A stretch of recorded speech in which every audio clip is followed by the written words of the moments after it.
오늘 오전 11시부터 저녁 8시까지 용산역 광장에서 12사단 고 박태인 훈련병의 시민 분향소가 차려집니다. 공교롭게도 오늘은 세상을 떠난 박태인 훈련병의 훈련소 수료 날이 되었어야 할 날입니다. 하지만 황당하게도 사건이 발생하고 바뀐 것은 아무것도 없습니다.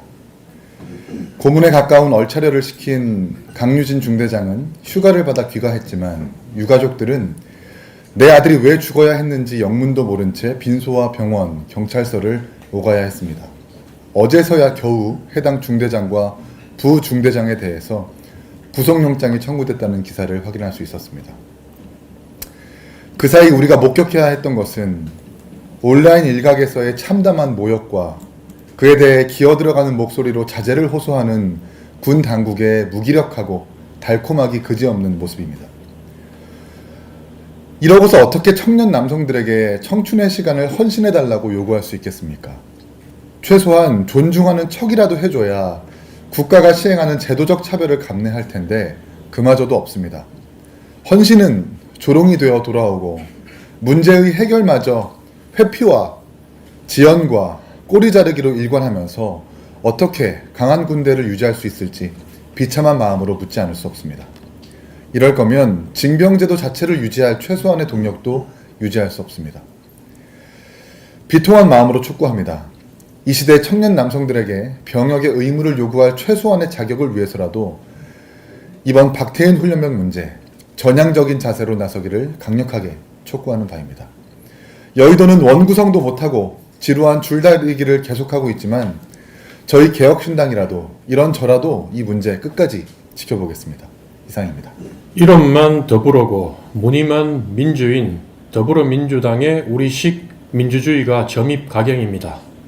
지난 17일 더불어민주당은 중앙위원 투표를 통해 85%의 압도적인 창성으로 향후 대선에 출마하려는 당대표의 사퇴 시한에 예외를 두는 조항을 당원에 추가시켰습니다. 원래 대통령 선거 1년 전에 당대표직에서 사퇴하고 대선에 나가야 하는데 이번에 추가된 조항으로 이재명 대표는 2026년 지방선거 공천권 행사 후 차기 대선 직전까지 당대표라는 우월적 지위를 마음껏 누리며 당내 경선을 준비할 수 있는 특권을 갖게 됐습니다. 이에 대해 더불어민주당이 함께 바꾼 당원을 보면 국회의장단 후보 선출과 원내대표 선거에 권리당원 20%를 반영하는 규정을 새롭게 넣었고 부정부패 혐의로 기소된 당직자의 직무를 자동 정지하는 규정과 민주당 귀책 사유로 재보궐선거가 발생했을 때 공천하지 않는다는 규정을 폐지하는 내용도 담겼습니다. 참으로 기가 차지 않을 수 없습니다. 자기들 목의 자리를 강성 지지층인 개딸의 입김에 따라 정하겠다는 것이야 그러다 민심의 역풍을 맞고 망하든 말든 우리가 관여할 바가 아닙니다.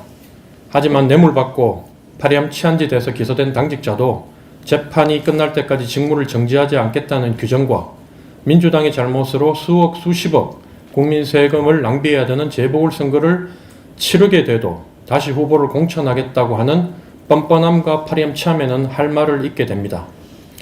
이번 개정안에 대해 당 이름을 가리고 이번에 한 당이 이렇게 자기 당의 규칙을 바꿨는데 이게 어느 당 같냐고 상황을 잘 모르는 민주당 지지층에게 물으면 아마 적지 않은 숫자가 국민의힘이라고 답할 정도로 이번 더불어민주당의 당원 개정은 최소한의 양심과 염치를 내팽개친 퇴행이자 추태입니다.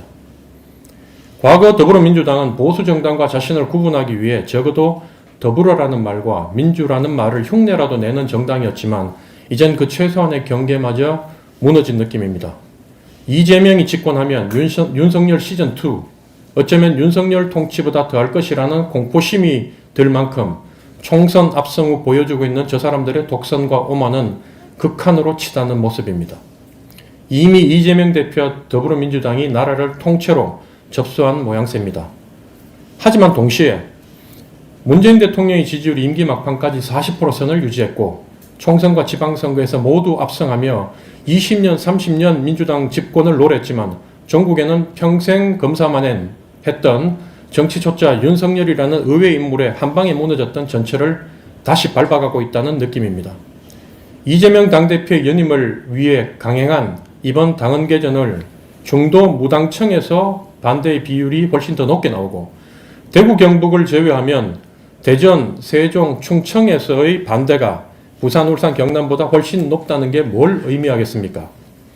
더불어민주당과 조국 혁신당의 당 지지율을 합친 게 이미 45%를 넘어 50%에 육박하는 수치까지 나옴에도 이재명 당대표의 차기 대통령감 선호도는 수년째 고작 27%가 최고치인 이유는 또 무엇이겠습니까?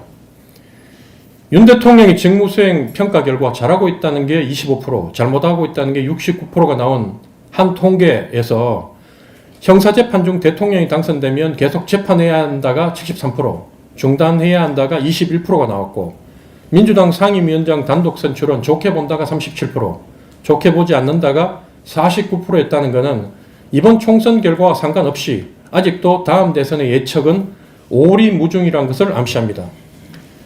겉으로는 윤석열 대통령을 그렇게 욕하지만 속으로는 윤석열 땡큐를 외치며 이 정권 내내 윤석열 대통령의 독선과 무능의 반사 이익을 단물 빨아먹듯 누리고 즐겨온 더불어민주당의 이중적 모습을 지켜봐왔습니다. 근데 그거 아십니까? 국민의힘 사람들 역시 더불어민주당 여러분들과 같은 마음인 거. 겉으로는 이재명 대표를 그렇게 욕하지만 속으로는 이재명이 우리의 마지막 희망이고 어떻게든 다음 대선까지 이재명이 낙마하는 것은 막아야 한다며 조마조마한 마음으로 이재명 대표를 바라보고 있는 국민의힘 쪽 선거 전략가들이 참 많다는 것. 더불어민주당은 딱 야당 역할에 특화된 당이라는 소리가 그냥 나오는 게 아님을 거듭 깨닫게 되는 요즘입니다. 이상입니다. 네, 얼마 전에 이틀 전이죠. 민주당에서 당원 당규를 개정을 했는데 제가 제 80조가 너무나도 지금 관심이 없어서 제가 80조에 대한 타임라인을 좀 정리해서 왔습니다. 민주당의 당원 당규뿐만 아니고 지금 대한민국의 당원 당규는 그 당의 가치와 비전이 담겨 있다고 생각합니다. 근데 더불어민주당의 제 80조는 2015년도 문재인 전 대통령께서 민주당의 전신인 새정치민주연합 때 만들어진 조항입니다.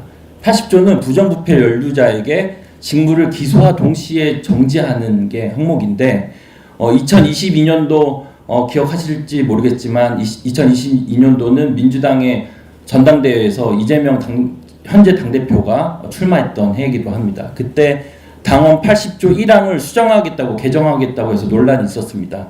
기소 시 직무 정지가 바로 됐어야 했는데 1심에서 금고형 이상 유죄를 판결 시 직무 정지하겠다라고 바꾸려다가 논란이 너무 커지니까 80조 3항만 수정을 했습니다. 80조 3항의 내용을 보면 그 정치 탄압이라고 판단이 되면은 이제 정지했던 거를 취소할 수 있었는데 그 정치 탄압의 여부 판단을 윤리심판원에서 당무위원회로 바꿨습니다. 근데 당무위원회 의장은 곧 당대표이기 때문에 당대표가 그때 유력했던 이재명 당대표가 만약에 된다면 셀프로 면제를 할 수 있다는 조항이었습니다.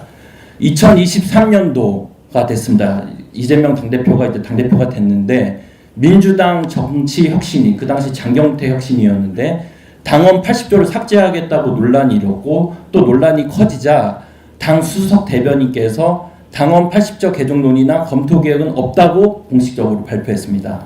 이 해가 어떤 해냐? 이재명 당대표가 비리 사건으로 기소되자 당무위에서 당직 유지를 결정한 해였습니다. 그래서 2022년도에 노력의 결실을 맺었다라고 생각을 하고 결국 그저께 17일 날 24년도 당원 80조는 최종 삭제됐습니다. 이렇게 2022년, 2023년, 2024년의 노력이 문재인 전 대통령의 가치를 삭제하고 이재명을 지키기 위한 당원은 곧 삭제되었습니다. 민주당에서 국민의힘에게 또 윤석열 정권에게 국민권익위를 비판하면서 권익위원회라고 표현을 했는데 저는 이렇게 표현하고 싶습니다. 이재명 당대표를 지키기 위한 제명을 막기 위한 당원, 제명 방지 당원을 하고 있다. 이렇게 말씀드리겠습니다. 이상입니다.